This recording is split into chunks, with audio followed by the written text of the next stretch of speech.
The chronicle of humankind's cruelty to fellow humans is a long and sorry tale. But if it is true that even in such horror tales there are degrees of ruthlessness, then few atrocities in world history compare in intensity and scale to the Rape of Nanking during World War II. Americans think of World War II as beginning on December 7, 1941, when Japanese carrier-based airplanes attacked Pearl Harbor. Europeans date it from September 1, 1939, and the Blitzkrieg assault on Poland by Hitler's Luftwaffe and Panzer divisions. Africans see an even earlier beginning, the invasion of Ethiopia by Mussolini in 1935. Yet Asians must trace the war's beginnings all the way back to Japan's first steps toward the military domination of East Asia, the occupation of Manchuria in 1931. Just as Hitler's Germany would do half a decade later, Japan used a highly developed military machine and a master race mentality to set about establishing its right to rule its neighbors. Manchuria fell quickly to the Japanese, who established their government of Manchukuo, ostensibly under their puppet the deposed Emperor of China, but in part ran by the Japanese military. 4 years later, in 1935, parts of Chihar and Hopa were occupied. In 1937 Peking, Tientsin, Shanghai, and finally Nanking fell. The decade of the 30s was a hard one for China. Indeed, the last Japanese would not be rooted from Chinese soil until the end of World War II in 1945.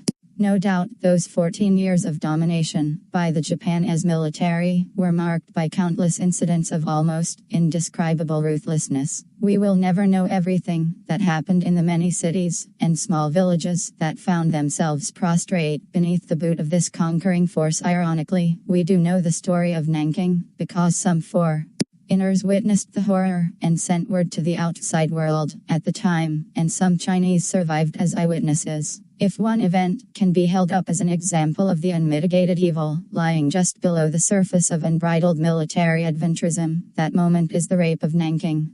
This book is its story.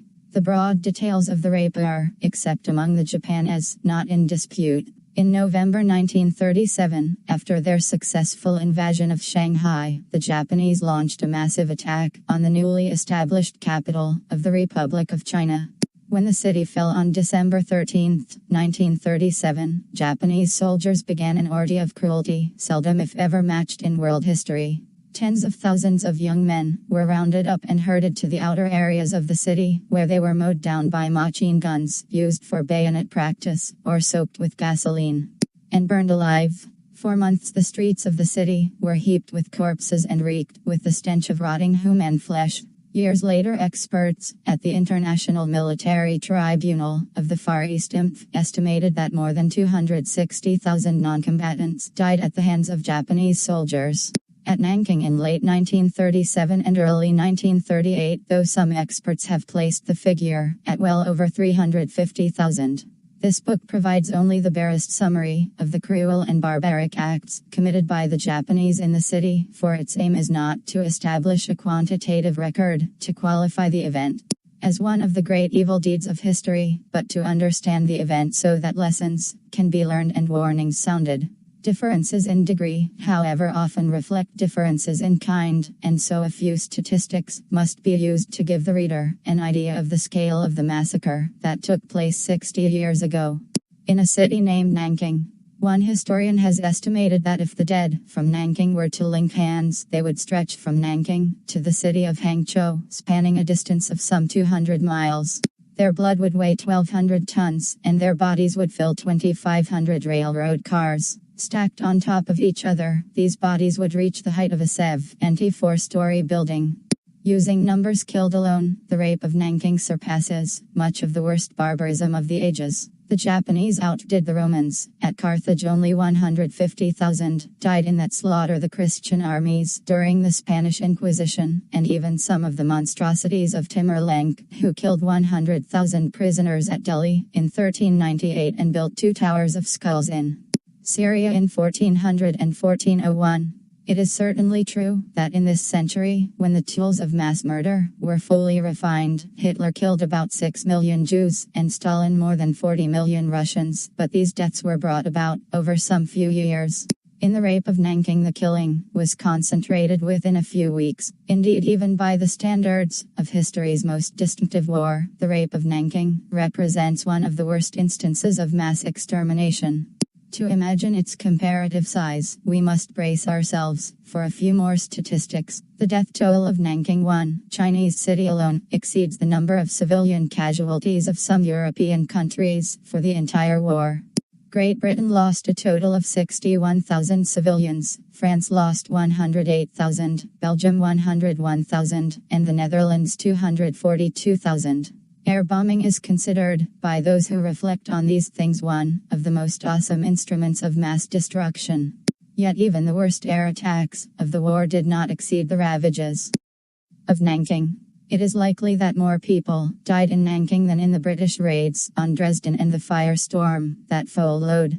The figure 225,000 was accepted internationally at the time, but more objective accounts now place the number of Dresden casualties at 60,000 dead and at least 30,000 injured.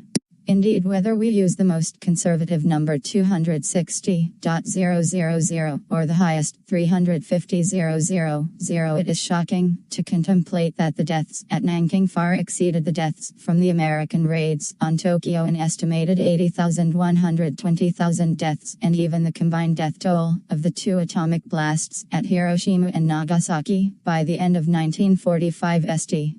Made it at 140,000 and 70,000, respectively.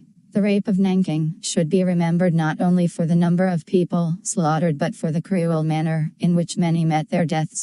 Chinese men were used for bayonet practice and in decapitation contests. An estimated 20,080,000 Chinese women were raped. Many soldiers went beyond rape to disembowel women, slice off their breasts, nail them alive to walls. Fathers were forced to rape their daughters, and sons their mothers, as other family members watched. Not only did live burials, castration, the carving of organs, and the roasting of people become routine, but more diabolical tortures were practiced, such as hanging people by their tongues on iron hooks or burying people to their waists and watching them get torn apart by German shepherds. So sickening was the spectacle that even the Nazis in the city were horrified, one proclaiming the massacre to be the work of bestial machinery. Yet the Rape of Nanking remains an obscure incident. Unlike the atomic explosions in Japan or the Jewish Holocaust in Europe, the horrors of the massacre at Nanking remain virtually unknown to people outside Asia. The massacre remains neglected in most of the historical literature published in the United States. A thorough examination of secondary school history textbooks in the United States revealed that only a few even mention the Rape of Nanking. And almost none of the comprehensive or definitive histories of World War II, read by the American public, discusses the Nanking Massacre in great detail. For instance, no photograph on the event, not even one word, appears in the American Heritage Picture History of World War II 1966, which for many years was the best-selling single-volume pictorial history of the war ever published. Nor can a word of the massacre be found in Winston Churchill's famous memoirs of the Second World War 1959, 1065 pages, or in Henry Michel's classic Second World War 1975, 947 pages. The Rape of Nanking is mentioned only twice in Gerhard Weinberg's massive A World at Arms 1994, 1178 pages. Only in Robert Leckie's Delivered from Evil, The Saga of World War II 1987, 998 pages, did I find a single paragraph about the massacre. Nothing the Nazis under Hitler would do to disgrace their own victories could rival the atrocities of Japanese soldiers under General Iwane Matsui. I first learned about the Rape of Nanking when I was a little girl. The stories came from my parents, who had survived years of war and revolution, before finding a serene home as professors in a Midwestern American college town. They had grown up in China, in the midst of World War II, and after the war, fled with their families, first to Taiwan and finally to the United States to study at Harvard and pursue academic careers in science. For 3 decades, they lived peacefully in the academic community of Champaign-Urbana, Illinois, conducting research in physics and microbiology. But they never forgot the horrors of the Sino-Japanese War, nor did they want me to forget. They particularly did not want, throughout the book, one use either Pinyin or Wade Giles for Chinese names, depending on the preference of the individual as specified by business cards or correspondence, or the popularity of one name's transliteration over the other, for instance, Chiang Kai-shek instead of Zhang Jieshi. For Chinese and Japanese names of people, I use the traditional system of listing the surname before the given name. For cities and landmarks, I type Kali but not always, use the form of romanization most commonly employed by Westerners during the era of the narrative, Sudi as Nanking, instead of the present-day name Nanjing. Me to forget the Rape of Nanking. Neither of my parents witnessed it, but as young children, they had heard the stories, and these were passed down to me. The Japanese, I learned, sliced babies not just in half, but in thirds and fourths, they said. The Yangtze River ran red, with blood for days. Their voices quivering with outrage, my parents characterized the Great Nanking Massacre, or Nanjing Datusha, as the single most diabolical incident committed by the Japanese, in a war that killed more than 10 million Chinese people. Throughout my childhood, Nanjing Datusha remained buried in the back of my mind, as a metaphor for unspeakable evil. But the event lacked human details, and human dimensions. It was also difficult to find the line between myth and history. While still in grade school, I searched the local public libraries to see what I could learn about the massacre, but nothing turned up. That struck me as odd. If the Rape of Nanking was truly so gory, one of the worst episodes of human barbarism in world history, as my parents insisted, then why hadn't someone written a book about it? It did not occur to me, as a child, to pursue my research using the Mammoth University of Illinois library system, and my curiosity about the matter soon slipped away. Almost 2 decades elapsed before the Rape of Nanking intruded upon my life again. By this time I was married, and living a quiet life as a professional author in Santa Barbara, California, when one heard from a filmmaker friend that a couple of producers on the East Coast had recently completed a documentary on the Rape of Nanking but faced trouble getting funds to distribute the film properly. His story rekindled my interest. Soon I was on the phone talking to not just one, but 2 producers of documentaries on the subject. The first was Xiao Tsuping, a Chinese-American activist who had worked for the United Nations in New York, served as a past president of the Alliance in memory of victims of the Nanjing Massacre, and helped produce the videotape McGee's Testament. Another was Nancy Tong, an independent filmmaker, who had produced and co-directed with Christine Choi the documentary, In the Name of the Emperor. Xiao Tsuping and Nancy Tong helped plug me into a network of activists, many of them first-generation Chinese Americans and Chinese Canadians, who, like me, felt the need to bear witness to the event, to document and publicize it, and even to seek restitution for the atrocities of Nanking, before all the surviving victims passed away. Others wanted to pass their wartime memories down to their children and grandchildren, fearful that their assimilation into North American culture might cause them to forget this important part of their historical heritage. What strengthened much of this newly emerging activism was the Tiananmen Square Massacre of 1989, which prodded Chinese communities all over the world to form networks to protest the actions of the People's Republic of China. The pro-democracy movement left behind vast, intricate webs of internet relationships. Out of this network, a grassroots movement emerged to promote the truth about Nanking. In urban centers, with high concentrations of Chinese, such as the San Francisco Bay Area, New York City, Los Angeles, Toronto, and Vancouver, Chinese activists organized conferences and educational campaigns to disseminate information about Japan's crimes during World War II. They exhibited films, videos, and photographs of the Nanking Massacre in museums and schools, posted facts and photographs on the internet, and even placed full-page advertisements on the subject in newspapers, like the New York Times.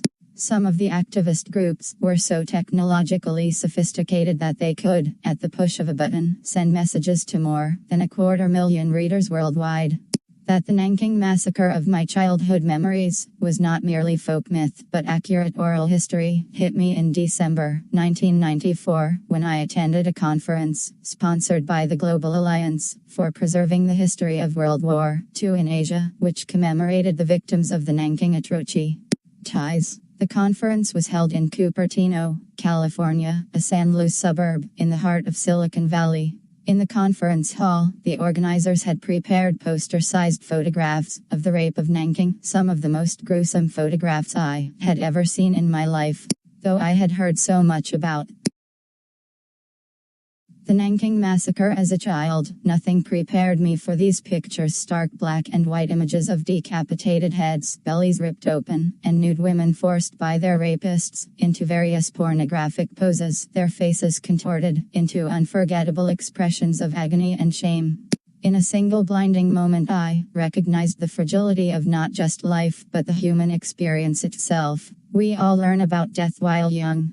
We know that any one of us could be struck by the proverbial truck or bus and be deprived of life in an instant. And unless we have certain religious beliefs, we see such a death as a senseless and unfair deprivation of life. But we also know of the respect for life and the dying process that most humans share. If you are struck by a bus, someone may steal your purse or wallet while you lie injured, but many more will come to your aid, trying to save your precious life. One person will call 911, and another will race down the street to alert a police officer on his or her beat. Someone else will take off his coat, fold it, and place it under your head, so that if these are indeed your last moments of life, you will die in the small but real comfort of knowing that someone cared about you.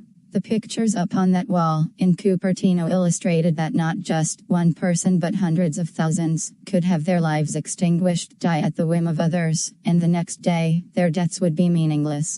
But even more telling was that those who had brought about these deaths, the most terror-filled, even if inevitable, tragedy of the human experience, could also degrade the victims and force them to expire in maximum pain and humiliation.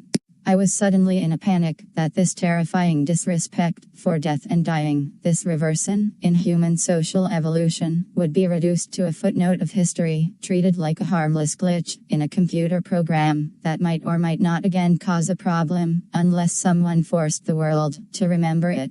During the conference I learned that 2 novels about the Nanking Massacre were already in the works, Tree of Heaven and Tent of Orange Mist, both published in 1995, as well as a pictorial book about the massacre, The Rape of Nanking, An Undeniable History in Photographs, published in 1996. But at introductionally the time, no one had yet written a full-length, narrative nonfiction book on the Rape of Nanking, in English. Delving deeper into the history of the massacre, I learned that the raw source material for such a book had always existed, and was available in the United States.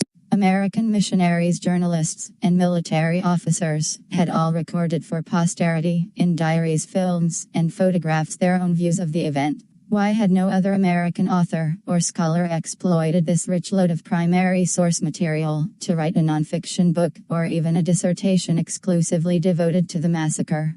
I soon had at least part of an answer to the strange riddle of why the massacre had remained relatively untreated in world history. The Rape of Nanking did not penetrate the world consciousness in the same manner as the Holocaust or Hiroshima, because the victims themselves had remained silent.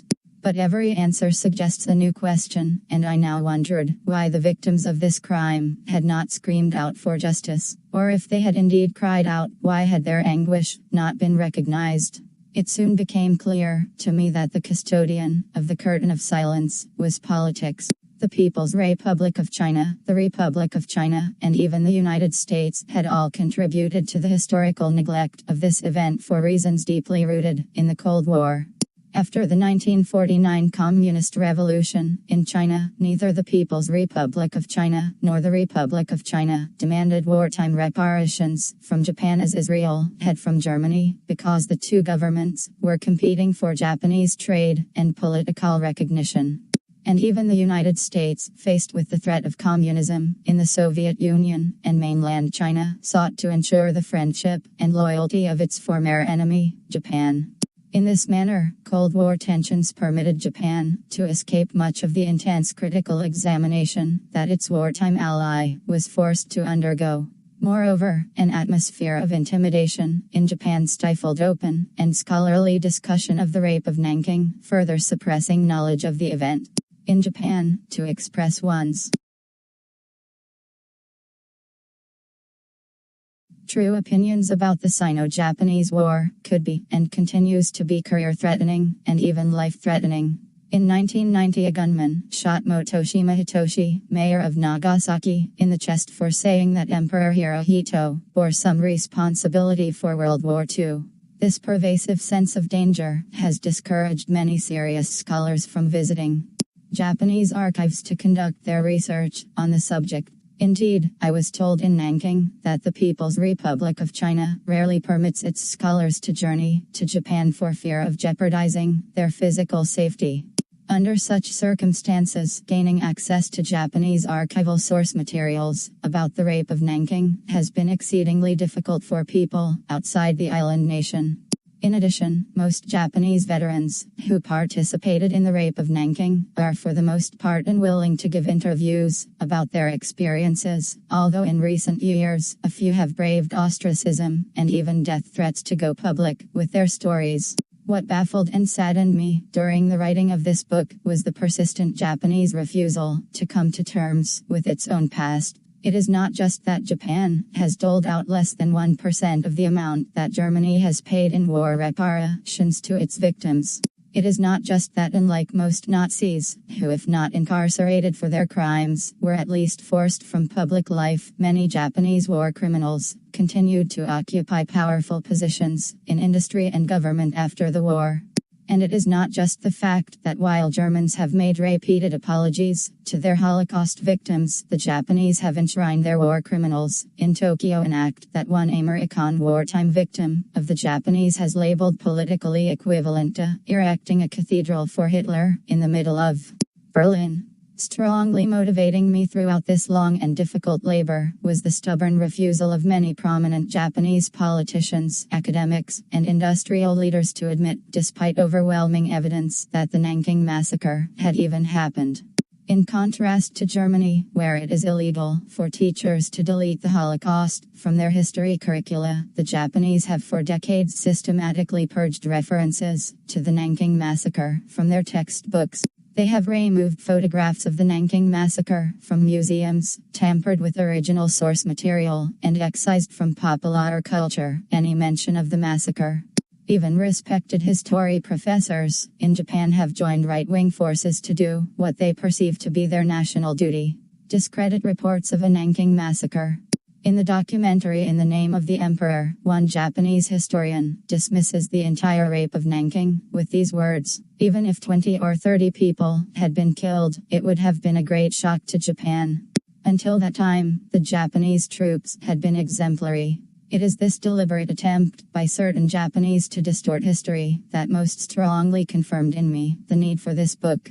As powerful as this one factor has been, however, the book is also a response to something quite different. In recent years, sincere attempts to have Japan face up to the consequences of its actions have been labeled Japan bashing. It is important to establish that I will not be arguing that Japan was the sole imperialist force in the world, or even in Asia, during the first third of this century. China itself tried to extend its influence over its neighbors, and even entered into an agreement with Japan to delineate areas of influence on the Korean peninsula, much as the European powers divided up the commercial rights to China in the last century.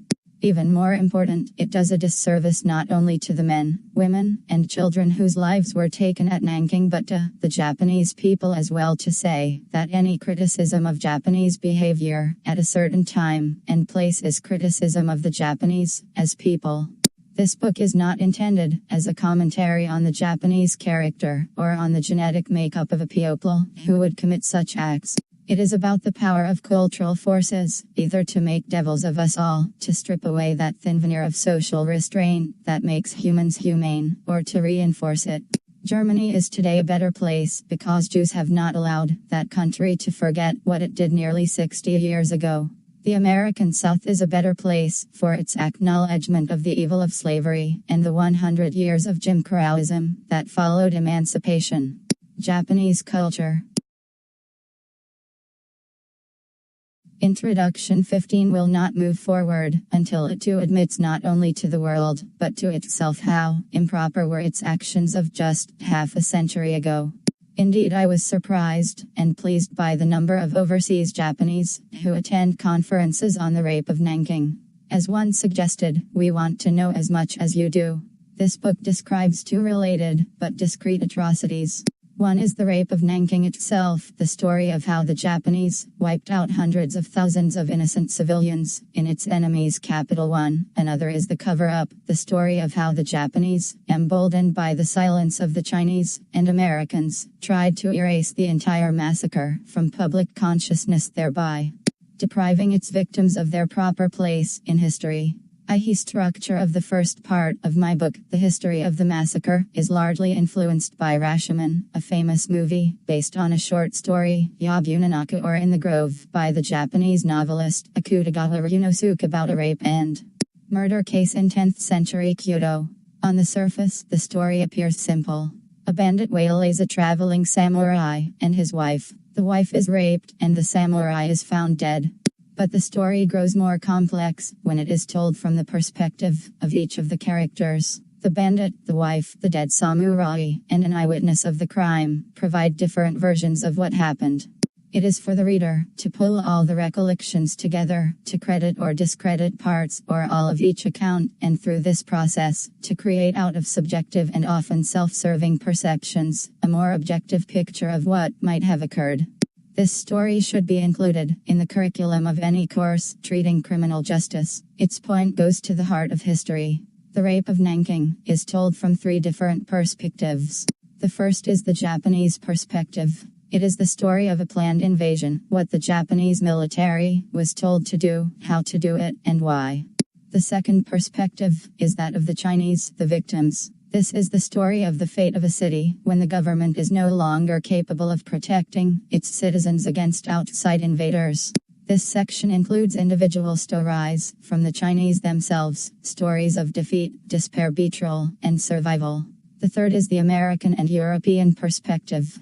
These outsiders were, for one moment at least in Chinese history, heroes. The handful of Westerners on the scene risked their lives to help Chinese civilians during the massacre and to warn the rest of the world about the atrocities being carried out before their very eyes. It is only in the next part of the book, treating the post-war period, that we deal with the convenient indifference of Americans and Europeans to what their own nationals on the scene told them.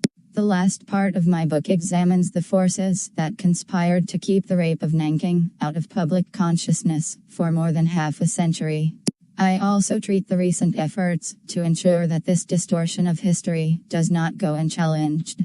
Any attempt to set the record straight must shed light on how the Japanese, as a people, manage, nurture, and sustain their collective amnesia, even denial, when confronted with the record of their behavior through this period. Their response has been more than a matter of leaving blank spaces in the history books where the record would have been too painful. The ugliest aspects of Japanese military behavior during the Sino-Japanese War have indeed been left out of the education of Japanese school children. But they have also camouflaged the nation's role in initiating the war within the carefully cultivated myth that the Japanese were the victims, not the instigators, of World War II. The horror visited on the Japanese people during the atomic bombings of Hiroshima and Nagasaki helped this myth replace history. When it comes to expressing remorse for its own wartime actions before the bar of world opinion, Japan remains to this day a renegade nation.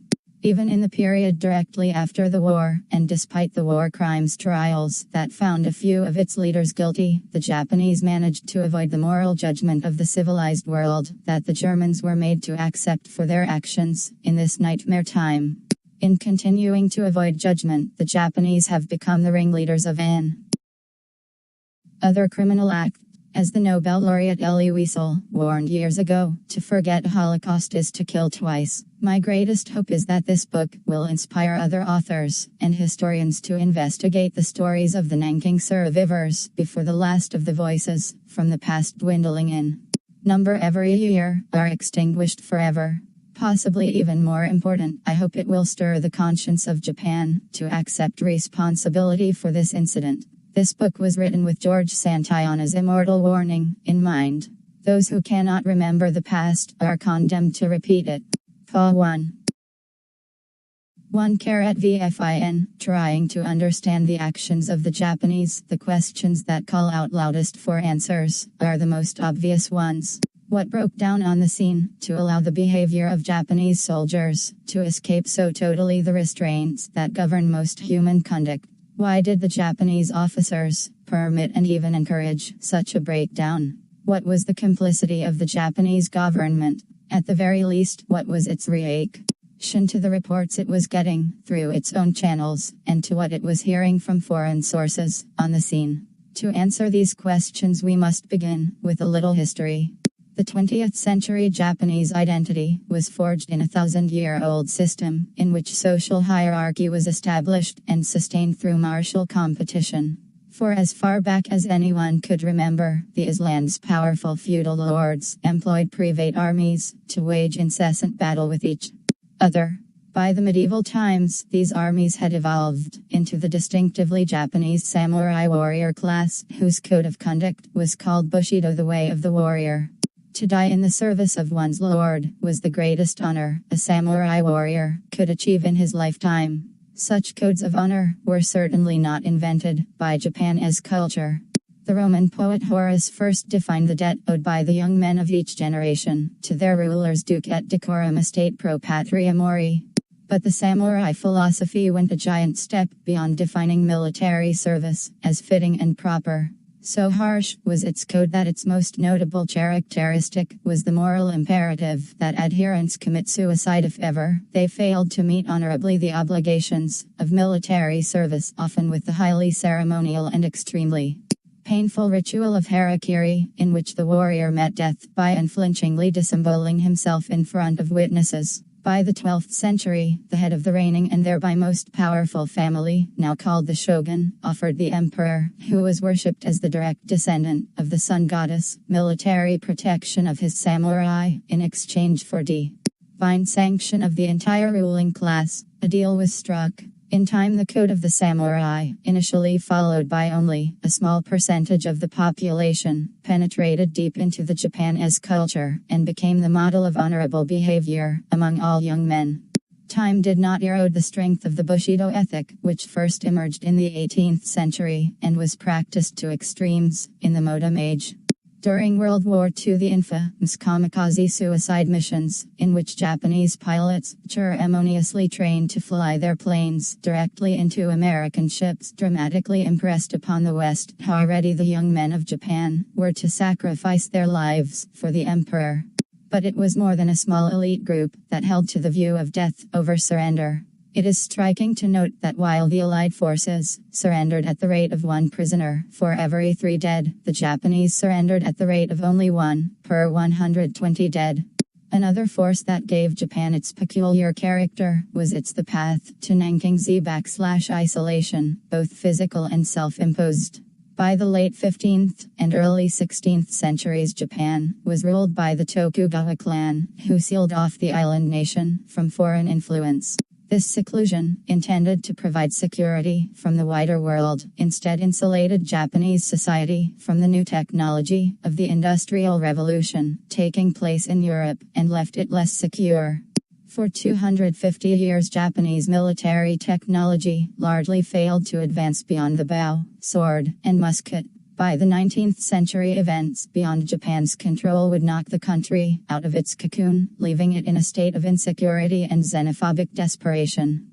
In 1852, U.S. President Millard Fillmore, frustrated by Japan's refusal to open its ports to commerce, and taking the white man's burden attitude toward other societies, commonly espoused at the time, to rationalize European expansionism, decided to end Japan's isolation by dispatching Commodore Matthew Perry to the island.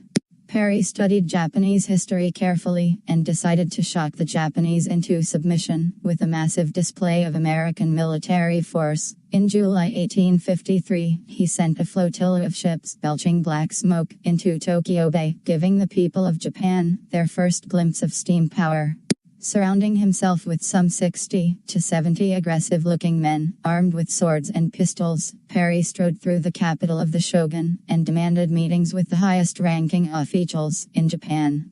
To say that the Japanese were stunned by Perry's arrival would be a gross understatement. A parallel situation, the historian Samuel Eliot Morison wrote of the incident, would be an announcement by astronauts that weird-looking aircraft from outer space were on their way to Earth. The terrified Tokugawa aristocracy prepared for battle, hid their valuables, and held panicked meetings among themselves. But in the end, they had no choice but to acknowledge the superiority of American military technology and to accept the mission.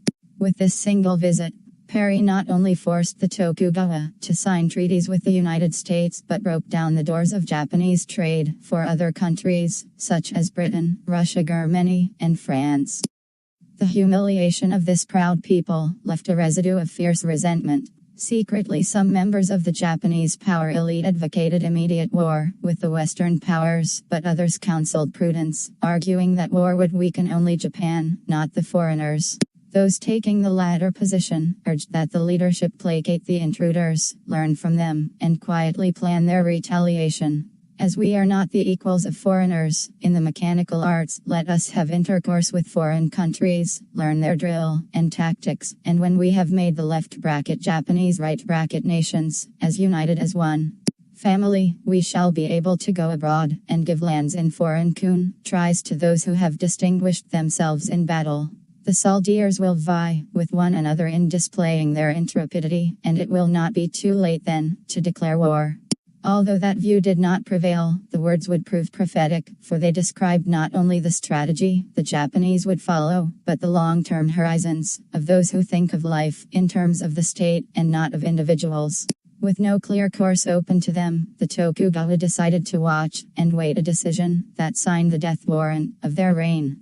The shogun's policy of appeasement, so different from what it required of its loyal adherents, disgusted many and supplied ammunition for its hawkish opponents, who saw the prudent response of the shogun as nothing more than kowtowing servility before foreign barbarians. Convinced that the shogun had lost his mandate to rule, rebel clans forged alliances to overthrow the regime and restore the emperor to power.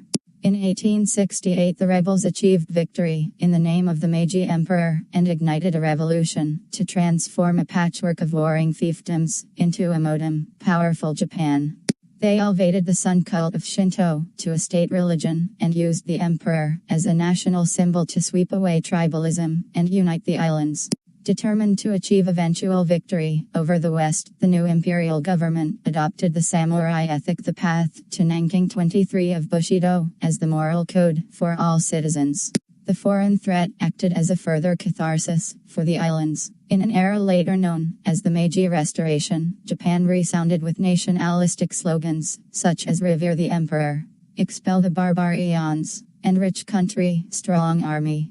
With astonishing rapidity, the Japanese hurled themselves into the modern age, scientifically, economically, and militarily. The government sent the best students abroad to study science and technology at Western universities, seized control of its own industry to create factories for military production, and replaced the locally controlled feudal armies with a national conscript army.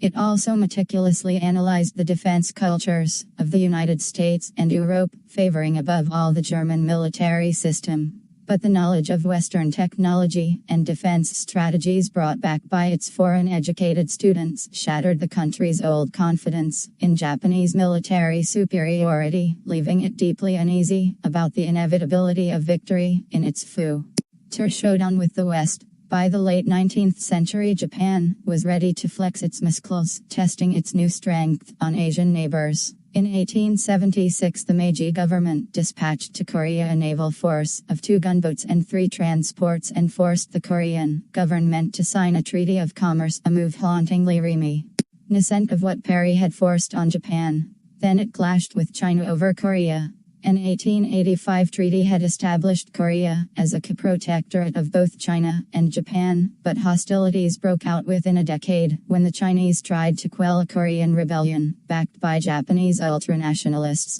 In September 1894, only 6 weeks after war was declared, the Japanese not only captured Pyongyang, but crushed the Chinese Northern Fleet at sea. The Qing government was forced to sign the humiliating Treaty of Shimonoseki, under which the Chinese were made to pay the Japanese 200 million taels in war indemnities, and to cede to Japan Taiwan, the Pescadores, the Liaodong region of Manchuria, and 4 more treaty ports. This was later called the First Sino-Japanese War. For Japan, the triumph would have been complete had it not been later marred by the intrusion of Western powers.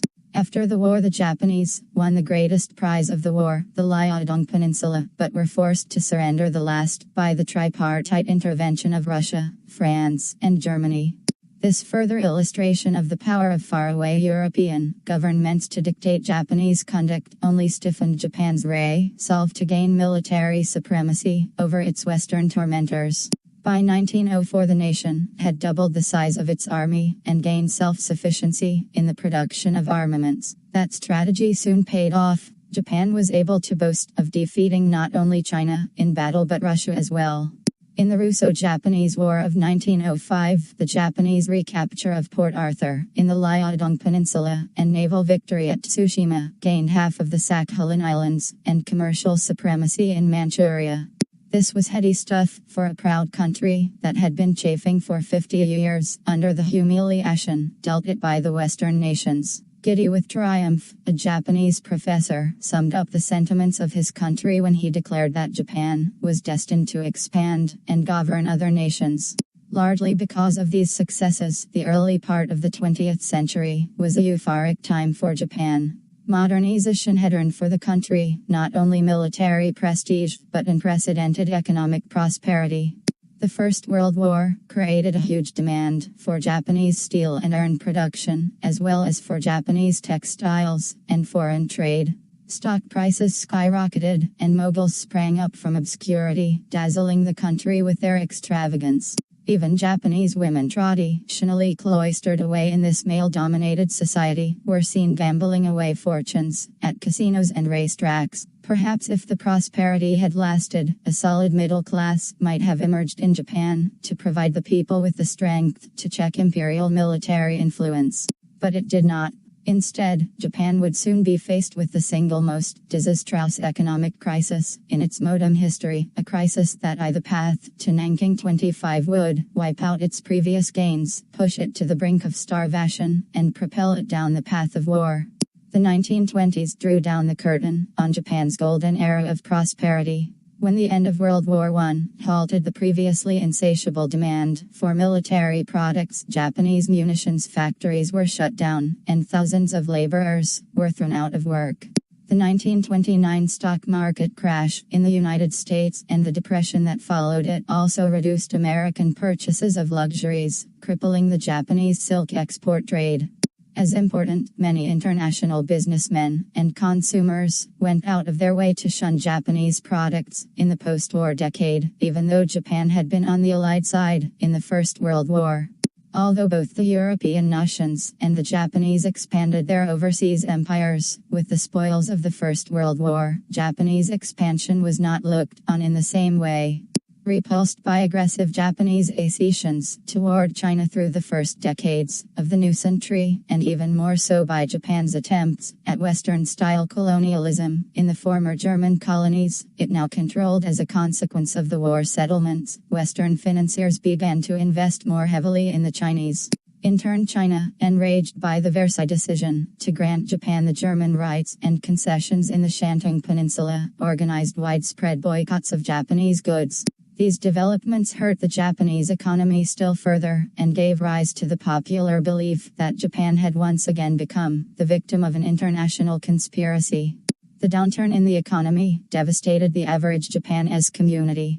Businesses shut down, and unemployment soared. Destitute farmers and fishermen sold their daughters into prostitution. Soaring inflation, labor strikes, and a tremendous earthquake in September 1923 only exacerbated the dismal conditions. An increasingly popular argument during the Depression was that Japan needed to conquer new territory to ward off mass starvation.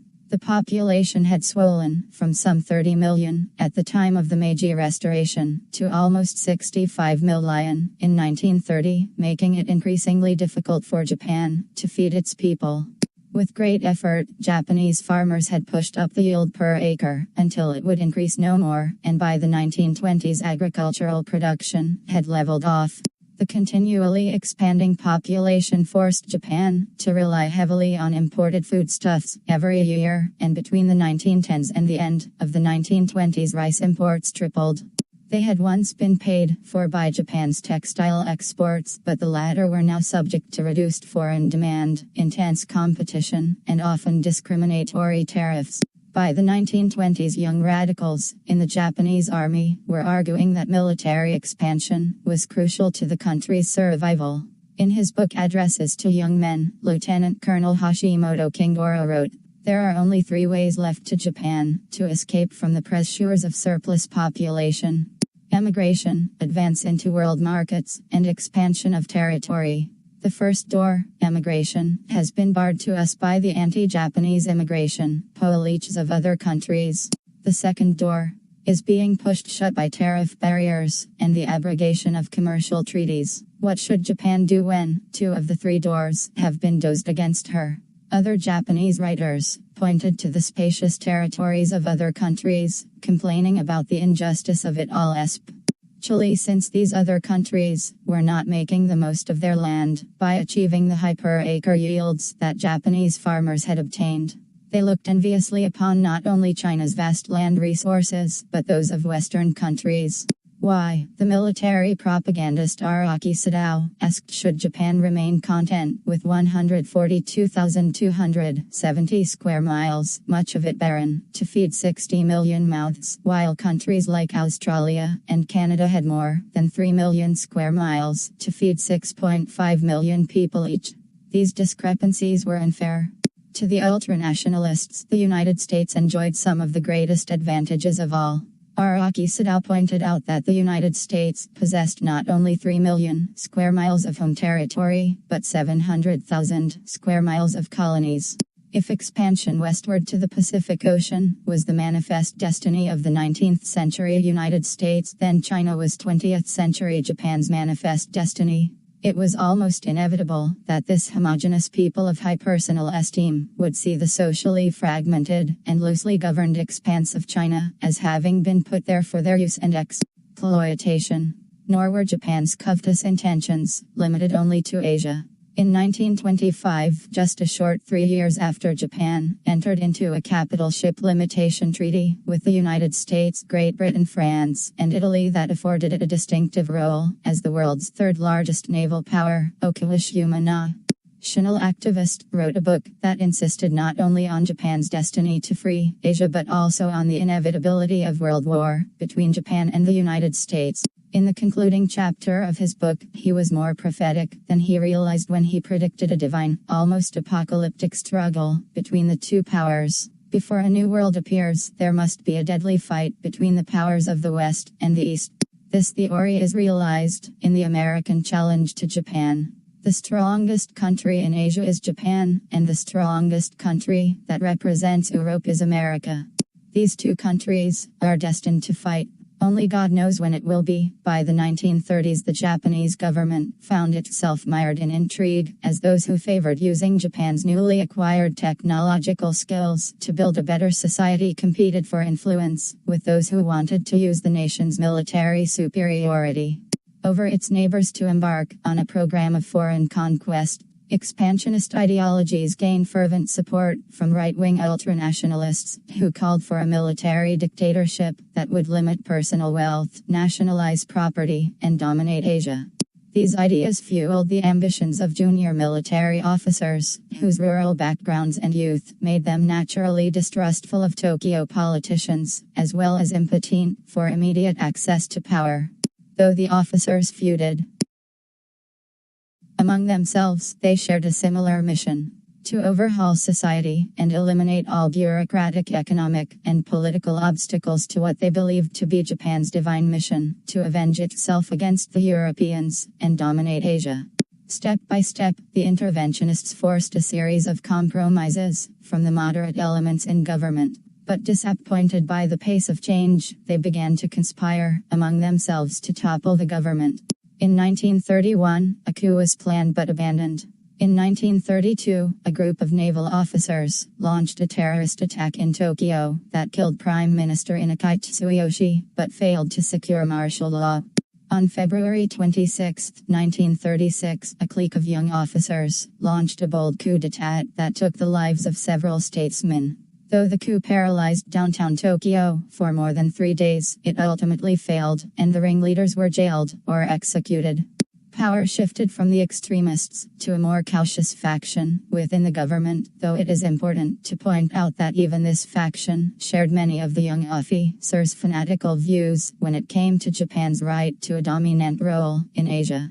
It soon became apparent to some Japanese ultranationalists that if they wanted to control China, they would have to move fast. For there were signs that China, forced to submit to Japan's demands in 1895, was trying to strengthen itself as a nation, signs that gave the Japanese expansionists a sense of urgency in their mission.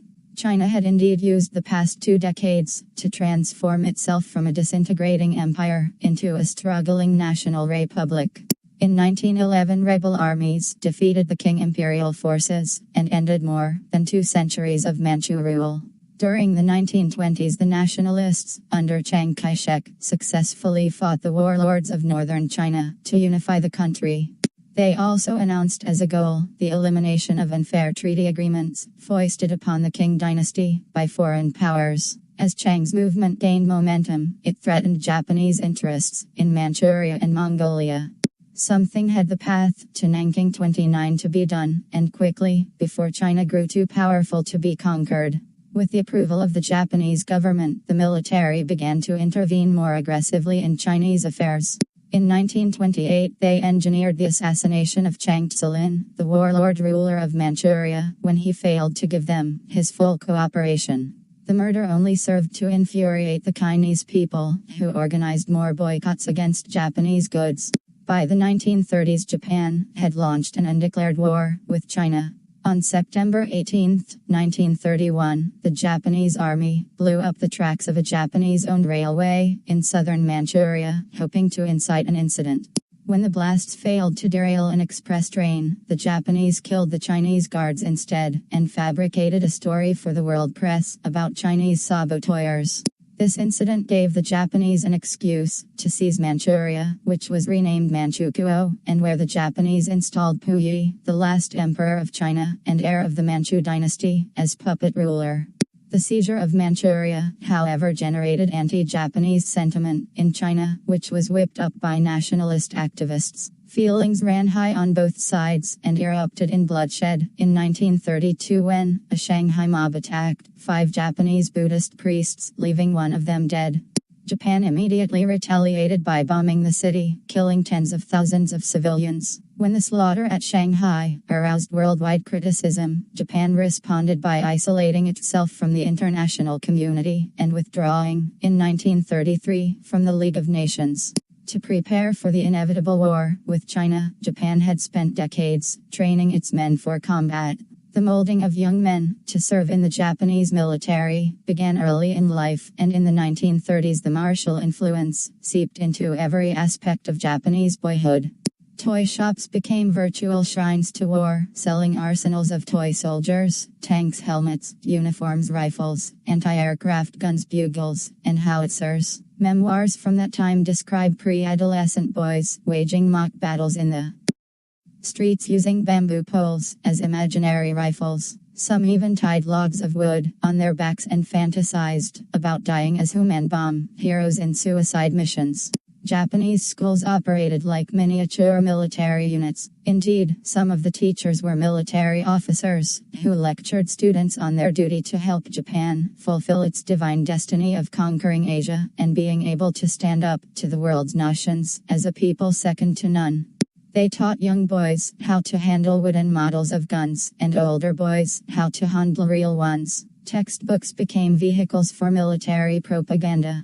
One geography book even used the shape of Japan as justification for expansion. We appear to be standing in the vanguard of Asia, advancing bravely into the Pacific. At the same time, we appear ready to defend the Asian continent from outside attack. Teachers also instilled in boys hatred and contempt for the Chinese people, preparing them psychologically for a future invasion of the Chinese mainland. One historian tells the story of a squeamish Japanese schoolboy in the 1930s who burst into tears when told to dissect a frog. His teacher slammed his knuckles against the boy's head and yelled, "Why are you crying about one lousy frog? When you grow up you'll have to kill 100, 200 chinks." And yet with all this psychological programming, the story is much more complicated. There was a deep ambivalence in Japanese society about China, Oxford historian Ranamitter observes. It was not all racist contempt, as it was for the Korans. On the one hand, they recognized China as a source of culture that they had drawn on heavily. On the other, they were exasperated by the mess that China was in by the early 20th century. Ishiwara Kanji, architect of the Manchurian incident of 1931, was a big fan of the 1911 revolution. Many Chinese, including Sun Yat-sen and Yuan Shikai, drew on Japanese help and training in the years before and after the 1911 revolution. The Japanese also sponsored boxer indemnity scholarships and Dojinkai hospitals for the Chinese, and scholars like Tokyo Hashimoto genuinely appreciated Chinese culture. Japan's foreign office and army experts on China were often very well trained and knowledgeable about the country. The path to Nanking 31, this knowledge and tempering, however, would rarely pass down to the ordinary soldier. The historical roots of militarism in Japanese schools stretched back to the Meiji Restoration. In the late 19th century, the Japanese Minister of Education declared that schools were run not for the benefit of the students but for the good of the country. Elementary school teachers were trained like military recruits, with student teachers housed in barracks and subjected